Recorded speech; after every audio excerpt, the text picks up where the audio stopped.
Have you ever noticed how some people just seem to push your buttons?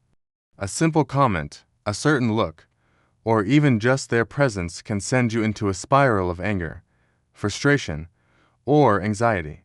It feels like they have this special power over your emotions, a remote control that can dial up your stress levels at will. We often say, "That person really triggered me," or "I can't stand being around them because they always make me angry." We believe that the source of our emotional turmoil is outside of us, in the actions and words of others. But what if I told you that this is a fundamental misunderstanding? What if the key to unlocking unshakable inner peace lies not in changing others, but in understanding a simple, profound truth about our own minds? Buddhist wisdom offers a powerful perspective that can completely transform how we experience these situations. It teaches us that no one, absolutely no one, has the power to trigger you without your consent. The trigger isn't the person or the event. It's something that already exists within you. Think of it like this. Imagine your mind is a room. Over the years, you've accumulated various things in this room. Some are beautiful memories and joyful experiences, but others are old wounds, insecurities, fears, and unresolved pains. These are like hidden buttons scattered all over the floor. Now, when someone comes along and says something that hurts you, they aren't creating the button. They are simply, and often accidentally, stepping on a button that was already there. The pain you feel isn't new, it's the activation of an old hurt. For example, if someone calls you incompetent and you feel a surge of rage, it's likely because you have an underlying fear or insecurity about your own competence. Their words didn't create that insecurity, they just illuminated it. If you were completely and utterly confident in your abilities, their comment would likely roll right off your back. You might even find it amusing or confusing, but it wouldn't have the power to ruin your day. This is a revolutionary idea because it shifts the power back to you. When you believe others are the cause of your suffering, you are a victim. You are powerless, waiting for the world to change, for people to be nicer, for circumstances to be perfect, but that's a waiting game you'll never win. The world will always be full of different personalities, opinions, and unintentional slights. The moment you realize that the trigger is internal, you reclaim your power. You are no longer a victim of circumstance, you are the master of your inner world. So, how do we start working with this? The first step is mindfulness.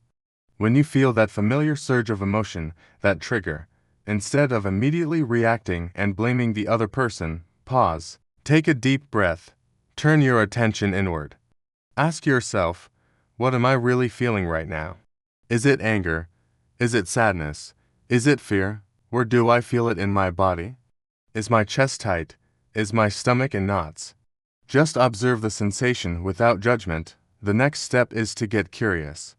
Instead of saying, "That person made me so angry," try reframing it. Ask, "What button inside of me just got pushed?" This simple question changes everything. It moves you from blame to self-inquiry. You might start to notice patterns.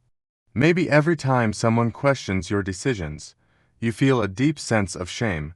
You can then trace that feeling back. Was there a time in your childhood when you were heavily criticized for making your own choices? This isn't about blaming your past. It's about understanding the origin of the button so you can begin to heal it. This process is like becoming a detective of your own mind. You're not looking for someone to blame. You're looking for clues that lead to your own freedom. The external person or event is just the messenger, delivering a very important piece of mail. The message is, "Hey, there's a wound here that needs your attention and care." For so long, we've been shooting the messenger. We get angry at the person who delivered the uncomfortable news, instead of opening the letter and reading what it has to say. Healing these internal wounds is the core of the practice. Once you've identified a button, you can start to give it the compassion and understanding it never received. You can speak to that younger part of yourself that was hurt. You can reassure yourself that you are now safe, that you are capable, that you are worthy of respect. This is not a quick fix. It's a practice of self-compassion that you cultivate over time. Every time you get triggered, you have a new opportunity to practice. It's an invitation to heal. Let's consider another analogy. Imagine you have a physical wound, a cut on your arm. If someone accidentally bumps into it, you'll cry out in pain. It hurts. You might get angry at the person who bumped you. But is it really their fault that you're in pain? The pain is coming from the pre-existing wound. If your arm were completely healed, the same bump would be a minor inconvenience, not a source of agony. Our emotional triggers are exactly the same. They are unhealed places within us. When you start to see triggers this way, your relationships with others can also transform. You become more compassionate, not just with yourself, but with them too. You understand that when someone else lashes out in anger, they are also likely reacting from their own unhealed wounds. Their behavior is a reflection of their own inner state, not a personal attack on you. This doesn't mean you have to tolerate abusive or disrespectful behavior. Setting boundaries is still incredibly important. You can say, "I understand you might be upset, but it's not okay for you to speak to me that way. Let's talk when we can both be respectful." The difference is that you are setting the boundary from a place of calm strength, not from a place of reactive anger. You are protecting your peace without getting pulled into their storm. This path requires courage. It's much easier to blame the world than to look at our own shadows. But the reward is immeasurable.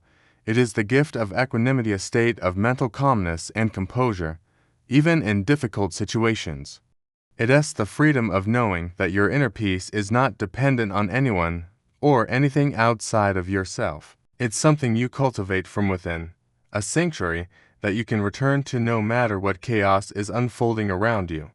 So the next time you feel that emotional charge, that familiar heat of being triggered, I invite you to try this. Pause, breathe, look inward. Ask yourself, what is the situation trying to teach me about myself? What old wound is asking for my attention?